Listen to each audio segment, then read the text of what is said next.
Então, em nome de Jesus, damos início a esse estudo desta manhã, com a graça de Deus. Mais uma vez aqui trazendo uma história, uma biografia. Sempre gosto de voltar a isso. E da última vez, nós tínhamos trazido a história da conversão de Guilherme Miller. Uma história maravilhosa que acompanhamos e vamos dar continuidade à sua história. Agora falando sobre a pregação de Guilherme Miller. Antes de entrarmos em sua biografia, vamos abrir nossas Bíblias e ler alguns textos iniciais. O primeiro é em Salmos, no capítulo 138 e o verso 6. Os 3 versos bíblicos que nós vamos ler de introdução vão ilustrar muito bem a experiência desse servo de Deus. Então, o primeiro é o Salmo 138 e o verso 6. Belas palavras aqui de Davi, dizendo assim: ainda que o Senhor é excelso, atenta todavia para o humilde, mas ao soberbo conhece-o de longe.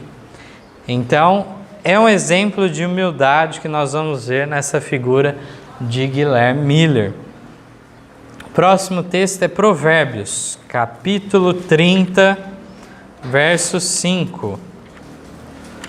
Provérbios 30 e o verso 5. Nós vamos ver nessa experiência, já vimos anteriormente que ele perdeu sua fé, tinha se tornado deísta, depois ele se converte, né? E aqui nós vamos ver a continuação da história. Provérbios 35 diz: toda palavra de Deus é pura, escudo é para os que confiam nele. Então vemos a importância, o valor da palavra de Deus. A palavra de Deus, ela não contém erros, inverdades, mas sim pureza completa, e serve de escudo para aqueles que confiam não só na palavra, mas no próprio Deus que originou este livro maravilhoso. E o último texto bíblico, Apocalipse, no capítulo 1 e o versículo 3. Apocalipse, capítulo 1, verso 3, comecinho do livro, diz assim: bem-aventurado aquele que lê, e os que ouvem as palavras dessa profecia, e guardam as coisas que nela estão escritas, porque o tempo está próximo. Então, bem-aventurado não somente aquele que lê, mas aquele que ouve e guarda as palavras registradas, então. E ainda é advertido: o tempo está próximo. Bom, vamos entrar então aqui na história. Após a sua conversão, Guilherme Miller se tornou um grande estudioso da palavra de Deus. Começando com Gênesis, ele estudou a Bíblia inteira sem usar comentários, pois queria descobrir o que Deus e a Bíblia revelava, que o Deus então revelado na Bíblia, né, dizia ele. Então ele não usou nenhum tipo de comentário humano, apenas usou a concordância de Cruden. O que ele fazia com essa concordância, né? Quando ele encontrava uma palavra da qual ele não conseguia entender o significado dela nas Escrituras, ele a procurava na concordância, que indicava outros textos em que era usada a mesma palavra. Após esse exame, ele ficava mais seguro do significado das palavras. Então é um bom método, né? Um método extremamente simples e eficiente de estudo da Bíblia. Você saber onde mais na Bíblia trata daquele tópico, usa aquela palavra, para você entender o que a Bíblia quer passar para você, a unidade de toda a Escritura que forma a compreensão. Ele escreveu que só prosseguia à medida que o significado de diversas passagens era desvendado, para que eu me livrasse dos empecilhos a respeito de qualquer misticismo, enganação ou de quaisquer contradições. Como notamos, então, ele não tinha pressa ao ler as Escrituras. A preocupação dele era entender cada verso. Então, o seu estudo durou 2 anos, de 1816 a 1818, ele se deteve nesse estudo da Bíblia inteira, né? Seu animado testemunho a favor das Escrituras é este: vi que a Bíblia apresentava um Salvador exatamente como o de que eu precisava, e fiquei perplexo ao descobrir como um livro, considerado por muitos não inspirado, podia expor princípios tão perfeitamente adaptados às necessidades de um mundo caído. Fui compelido, forçado, a admitir que as Escrituras devem ser uma revelação de Deus. Elas tornaram-se meu deleite, e em Jesus encontrei um amigo. Então, ele, ao estudar a Bíblia, percebeu tudo isso. Ele se tornou o homem de um livro só. Não que ele não lesse outros livros, né? Mas apenas a Bíblia Sagrada estava em outra categoria, como infalível, como inspirada por Deus. Então, todas as suas crenças deveriam ter origem nela. E aí, nós vemos ele alguns anos mais tarde escrevendo a um jovem amigo pastor: você deve pregar a Bíblia, provar todas as coisas pela Bíblia, falar da Bíblia, exortar segundo a Bíblia, orar conforme a Bíblia, amar a Bíblia e fazer tudo o que estiver a seu alcance para que os outros também a amem. Durante o resto de sua vida, ele manteve essa firme convicção da autoridade infalível das Escrituras Sagradas para a fé do cristão. Guilherme exaltou a Bíblia da forma que Deus deseja. Ele considerava um tesouro que o mundo não é capaz de comprar. Ele dizia que, além dela trazer paz e firme esperança do futuro, sustenta a mente e provê uma arma poderosa para derrubar a infidelidade. Fala sobre os acontecimentos futuros e revela quais são os preparativos necessários para estar pronto. Então, é uma arma poderosa, é um precioso tesouro. Quantas ilustrações aqui poderíamos trazer? E, inclusive, ela nos traz o que? Um relato sobre o que vem, o porvir, para que nos preparemos, para que estejamos prontos quando vier. Então, realmente é um livro que nós temos que dedicar tempo, seguir esse exemplo de Miller, dedicar tempo a esse incomparável livro, e nada fortalecerá mais nossa fé na divina inspiração da Bíblia do que lê-la. Porque muitas vezes as coisas são estudadas, digamos assim, de maneira de fora, né? Em vez de entrar de fato e se aprofundar. A mesma coisa vale para os escritos de Ellen White. Aqueles que porventura ainda têm alguma dúvida, algum tipo de incerteza, será que realmente ela foi uma mulher inspirada por Deus ou só foi uma boa senhora cristã que deu bons conselhos? Ou ela foi uma mensageira, uma profetisa de fato? Aqueles que tiverem dúvida, não há melhor método. A gente pode explicar, relatar como ela recebia as visões, uma série de detalhes nós poderíamos trazer aqui, mas nada melhor do que lê-la. Você tem que ler e dizer aonde que está errado algo aqui, onde que ela se colocou contra as Escrituras, porque se fosse uma profeta falsa, eventualmente até inspirada por Satanás, porque Satanás consegue o quê? Fazer elementos sobrenaturais também com alguém, né? Mas se fosse assim, o que Satanás faria? Desviaria as pessoas o quê? Da verdade. Ele não iria direcionar as pessoas para a verdade bíblica, de jeito nenhum. Então nós vemos que realmente quando lemos, vemos algo sobrenatural. Um ser humano então comum não teria sido capaz de escrever tais coisas. Essa é a conclusão final que nós chegamos. Em 1818, no último ano de seu estudo particular da Bíblia, Miller se convenceu de que Jesus retornaria à Terra dentro de aproximadamente 25 anos. Imagina saber, ter uma descoberta dessa. Mas ele não se precipitou com essa descoberta. Ao contrário, procurou reestudar várias vezes o assunto. E quanto mais estudava, mais convicto ele ficava de que por volta lá de 1844 teria a segunda vinda de Cristo.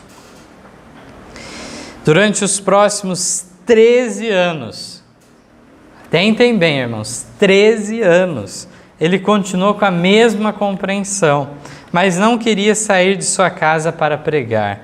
Pensava consigo mesmo que ele era um mero fazendeiro que não tinha responsabilidade de anunciar tal mensagem. Durante esse tempo entendeu que devia conversar em particular, pelo menos com seus amigos e conhecidos, sobre o assunto, porém não se via pregando em uma igreja. Então, como já estudamos antes, Guilherme Miller era o quê? Muito respeitado na comunidade. Mas quando ele começou a falar para as pessoas sobre as profecias, começaram a criticá-lo. Havia um médico na vizinhança que debochava bastante, o considerava um louco por ter essas ideias.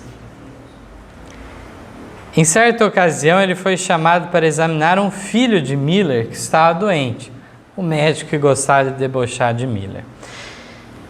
Guilherme, sabendo o que o médico andava falando sobre ele, não perdeu a oportunidade e pôs em andamento um plano. Miller perguntou se o doutor conseguia identificar um louco, pois estava preocupado com sua própria saúde mental. O médico ficou bastante sem graça, mas não teve coragem de admitir que andava falando mal, Apenas disse que sabia fazer o diagnóstico. Miller então falou que o doutor precisava ouvi-lo falar sobre as profecias que ele ensinava, a fim de que pudesse fazer um diagnóstico correto, se o que ele dizia era loucura ou não. O doutor ficou sem saída, teve que ouvir a mensagem. Por fim, foi convencido de que aquelas conclusões não eram de um homem louco, mas sim de um profundo estudioso das Escrituras. Ele ficou tão agitado que deu um pulo e correu para fora da casa. No dia seguinte, bem cedo, voltou lá para a casa do Miller e falou que não tinha conseguido dormir a noite toda e disse também: se tudo o que você me disse é verdade, quero saber mais.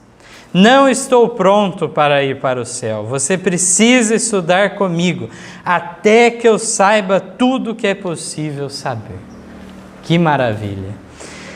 Assim ficou combinado de fazerem mais estudos bíblicos. O doutor estava totalmente arrependido do que tinha falado anteriormente.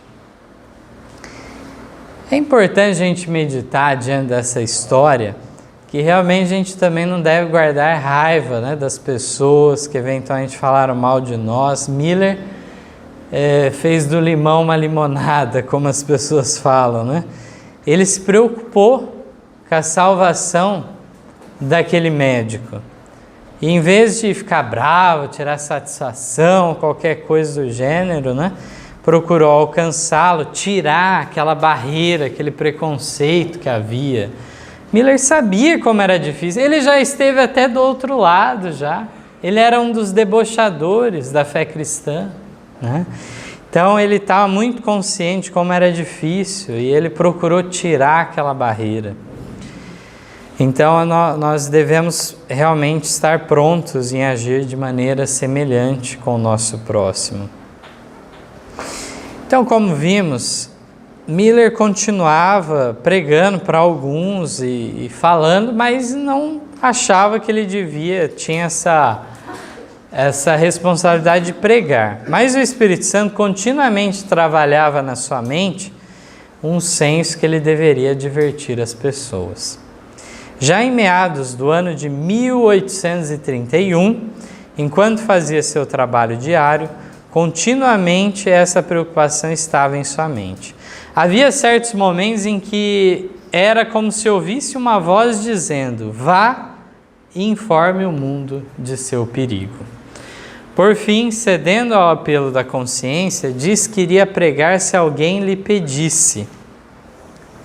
Na verdade, essa foi uma promessa que ele ficou bem à vontade de fazer. Então é interessante quando nós lemos essas experiências de Miller, porque a gente tem que se colocar no lugar dele, né? E pensar quantas vezes a gente não está disposto a prometer algo para Deus que a gente acha que no fundo não vai acontecer. Prometer bem de leve uma coisa assim improvável.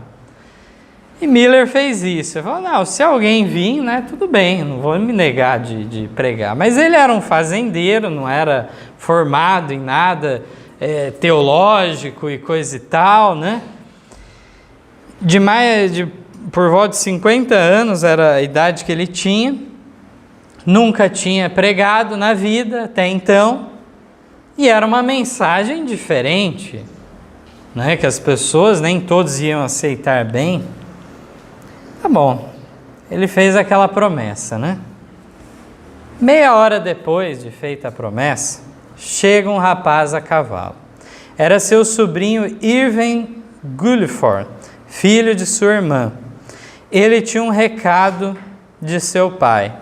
Como não haveria pregador no dia seguinte na igreja de Dresden, ele queria que Guilherme Miller pregasse. E mais, queria que fosse sobre as profecias que estava estudando. Quanto tempo demorou a resposta de Deus? Meia hora. Já veio. Miller ficou em choque. Não conseguia acreditar no que estava acontecendo.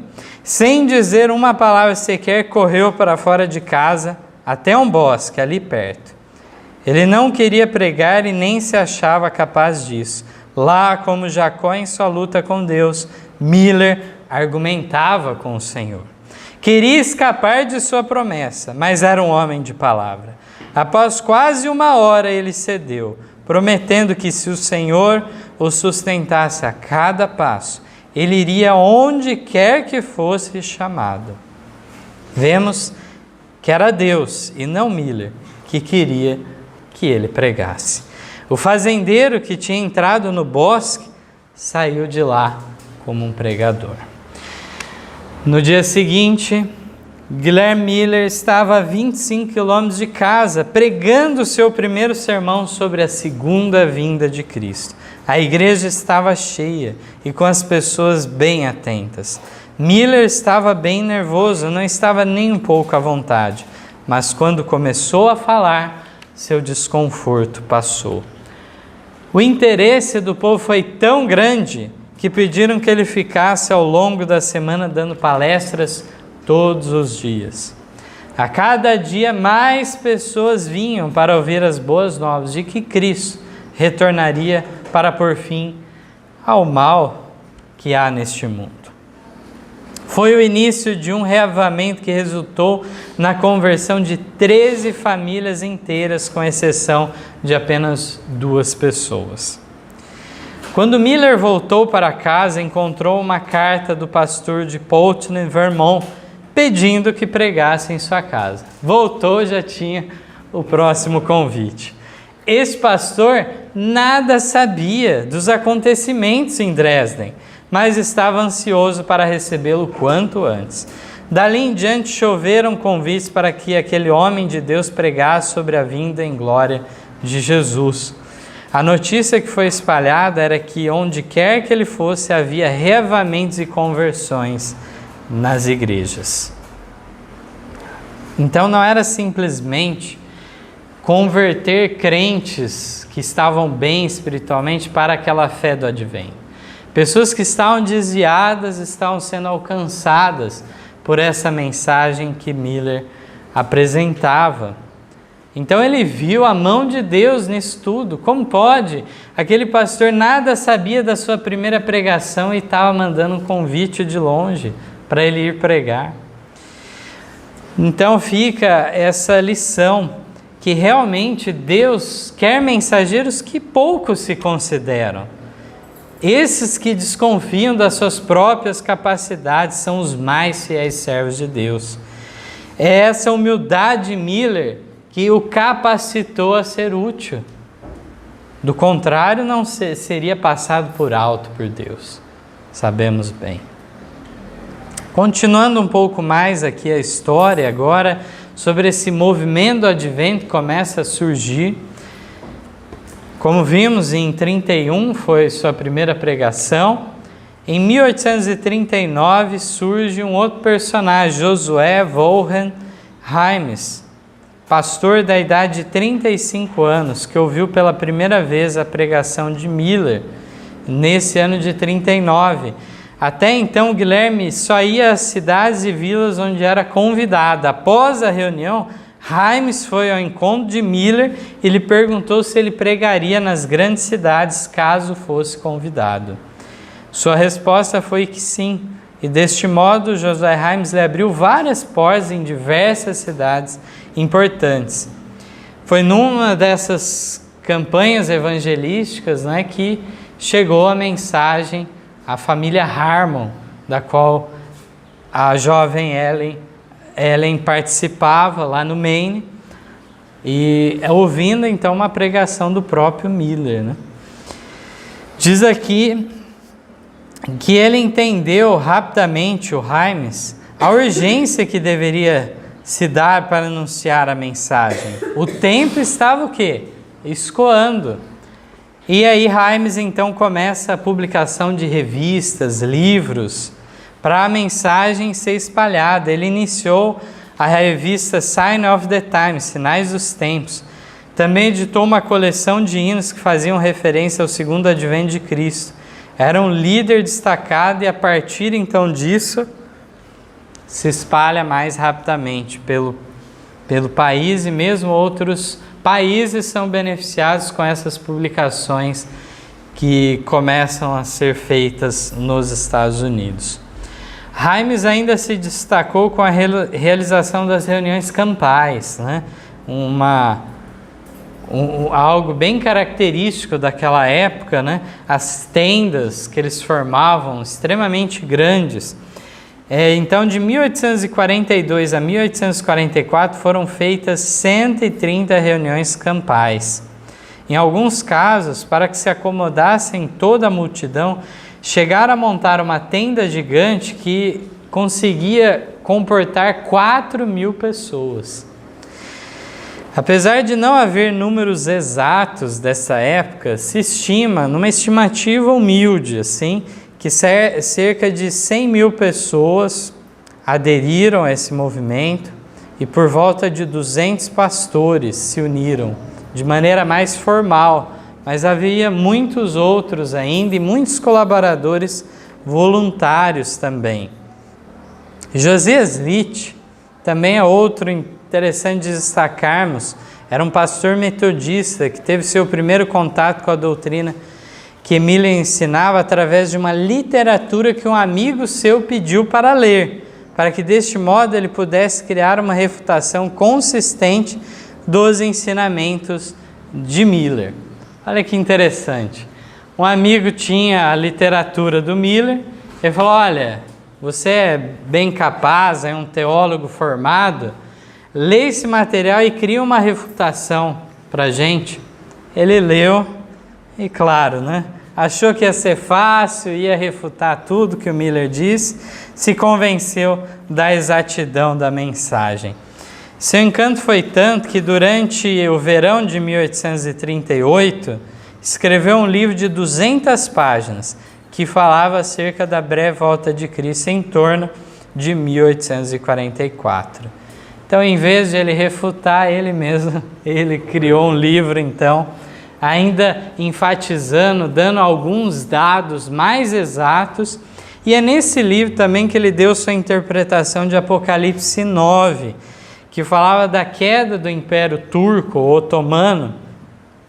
E ele predisse antes da data, baseado no cálculo que havia em Apocalipse 9, que a data era 11 de agosto de 1840. E nessa data, o Império Otomano se submeteu às nações europeias e perdeu então sua supremacia. Então nós vemos como isso deu, assim, esse fato fortaleceu aquela interpretação que era o quê? Um dia em profecia equivale ao quê? A um ano literal. Então esse princípio de ano anunciado em Números, em Ezequiel, nós vemos que foi estabelecido de maneira tão exata, que o Josias Litt foi capaz o quê? De dar dia, mês e ano. E assim ocorreu o fato. E aí então isso criou mais força, a mensagem ia se expandindo. O Josias Litt também foi editor do Jornal do Advento, Trombeta de Aviso, também dos Sinais dos Tempos, e assim por diante, escreveu folhetos. No ano de 1842 surgiram também os diagramas proféticos, coloridos, que ajudavam as pessoas a visualizarem melhor as imagens proféticas e os cálculos que eram feitos. Eles foram desenvolvidos por Carlos Fitt e Apollos Haley. Então, neste movimento da década de 1840, vemos um paralelo de como deveria ser a nossa igreja hoje. Lá eles tinham muitos colaboradores voluntários. Não eram apenas os pastores que faziam o trabalho de dar a mensagem, mas cada um dos membros sentiam a necessidade de ajudar, e assim mais pessoas eram levadas à salvação por meio dessa mensagem de conversão a Cristo e a ardorosa esperança de reencontrar, dentro de poucos anos, o nosso Senhor e Salvador. A história, claro, continua. Numa próxima oportunidade, podemos dar continuidade a essa experiência, mas dessa parte da qual lemos nesta manhã, temos preciosas lições a serem tiradas. Aquele homem que era um fazendeiro de meia idade, que não tinha pretensão alguma, abalou o mundo então com sua mensagem. Muitos vão criticá-lo. Nós sabemos bem que essa história, ela tem aquela resolução assim como está predita em Apocalipse 10, doce na boca comer o livrinho, mas amargo no ventre. Sabemos bem, essa situação ocorre. Mas fato é que a mensagem do primeiro anjo estava sendo dada assim como Deus queria. E se eles soubessem do erro, essa mensagem não teria sido divulgada da mesma forma. Então Deus permite certos equívocos com um propósito maior ainda. A mensagem do Advento foi espalhada pelo mundo naquela época, por homens como Guilherme Miller, José Wolff e tantos outros. Foi espalhada. Muitos posteriormente rejeitaram, mas porque não quiseram aceitar as outras mensagens. Não acabava na primeira mensagem angélica. E lá em Apocalipse 10 falava o que importa que profetizes novamente a muitos povos, nações, reinos. Então ainda tinha a mensagem do segundo anjo, que eles entenderam só no verão de 1844, que foi o tempo correto. E depois a mensagem do terceiro anjo, que desdobrava o assunto do santuário, que lançava a luz sobre o passado, o presente e o futuro. Aqueles que aceitaram, prosseguiram naquela caminhada. Então nós encontramos nessas experiências como que Deus permite que as coisas se dê. Ninguém conseguia refutar Guilherme Miller. E o cálculo que ele fazia estava correto. O equívoco, como bem sabemos, estava no evento predito. Mas o que nós podemos chegar à conclusão que mesmo grandes apontamentos pelo qual eles passaram, e que foi muito sofrido, e muitos poderiam culpar Guilherme Miller por tudo isso, este homem que durante mais de uma década teve essa dificuldade de tomar a decisão de começar a pregar. Ele pensou muito antes de pregar. E agora as pessoas culparem ele disso.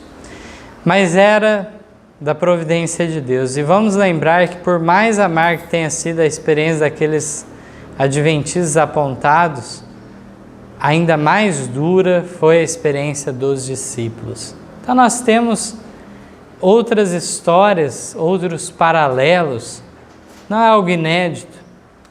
O cristianismo surge da maior decepção que os discípulos sofreram. E o adventismo surge da maior decepção que tiveram. Então nós vemos na experiência daqueles discípulos que esperavam instaurar do reino terrestre de Cristo, e nada daquilo que eles esperavam aconteceu. Nada daquilo se concretizou. Mas não foi só isso. A morte mais vergonhosa possível aconteceu com aquele que eles depositavam todas as suas esperanças. Uma morte de cruz. Então, Paulo mais tarde falou o quê? Uma loucura para os gregos, um escândalo para os judeus. E aí vemos, depois disso tudo, Cristo ressurge dos mortos, ainda com a primícia dos que dormem também juntamente com ele, e restaura essa fé deles. Então, que maravilhoso! Deus permitiu que eles passassem por toda aquela experiência, porque eles estavam muito presos àqueles conceitos falhos, muito limitados, e só a própria experiência que permitiu, então, eles avançarem uma outra perspectiva. E que em nossos dias, então, estejamos prontos para o breve retorno de Cristo. A mensagem final que eu gostaria de deixar é que 1844 não era de fato a data para a volta de Cristo. Porém, é a data que marca o fim do período mais longo profético relatado nas Escrituras, e com isso o fim de todos os períodos proféticos. Não há tempo pré-determinado mais. Agora só há eventos a se cumprirem. E esses eventos, eles podem ser postergados ou adiantados dependendo de nós. Possamos então apressar o retorno glorioso de nosso Mestre e Senhor. É esse o meu desejo de oração. Amém. Amém.